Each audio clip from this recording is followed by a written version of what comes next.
Once lively classrooms now sit empty and silent. Learning came to an abrupt halt in many northern states in the last quarter of 2025, following a series of attacks on schools by armed bandits. Students from Government Girls Comprehensive School in Kebbi State and St. Mary's Catholic School in Niger State headlined the news in November as bandits abducted school children unresisted. Some of these abducted children remained in captivity for almost 1 month before they were released by their abductors. Fear permeated every part of the education system in the region, causing stakeholders to justify the shutdown of schools as the next target remained unpredictable. Yes, we close our schools because we were asked to close them by the security agencies. They have told us that there is likelihood of abduction of our students, as has been the practice all over. There is need for us to go into the drawing board, and if part of going to the drawing board is closure of the schools, I think it is justified. Abdulsamad Abubakar, a student at Dangote College of Nursing Sciences in Bauchi, continues his classes online after authorities ordered all schools in the state closed.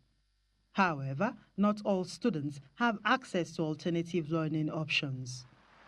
For a region already battling the worst education indices in the country, and with the Northeast still recovering from years of Boko Haram insurgency, the new wave of attacks on schools represents yet another major setback. In Yobe State, all boarding schools were shut. Government Girls College Damaturu, which already hosts 3 merged schools due to past insurgency, now confronts fresh security threats. In Adamawa State, 39 boarding schools and 20 private schools were deboarded, posing serious challenges for students who live far from school. And my message has always been, whatever situation, our children must go to school, they must learn. So learning must continue, going to school must continue, but we have to also do it in such a way that is safe to some extent. We have to reduce the risk. Back with the signpost, eh? Quiet and visibly resigned, these students under the Interstate Exchange Program were filmed as they returned to their home states from Plateau following the statewide temporary closure of schools. We took the action to prevent the children and to also help parents not to panic, because I believe some parents were already panicking.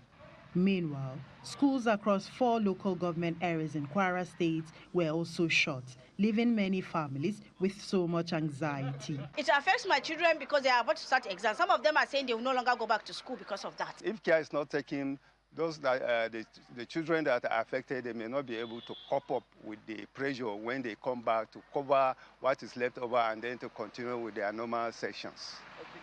With the academic calendar heavily disrupted, some states commenced developing remedial learning plans. We are already working with the Ministry of Education and SUBEB and other stakeholders to develop a recovery schedule.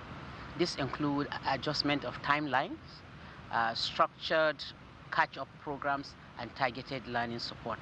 As schools are set to resume normal academic work, the federal government Safe School initiative is now under intense scrutiny by the National Assembly with a series of questions demanding answers. Hajara Aliyu, Channels Television News.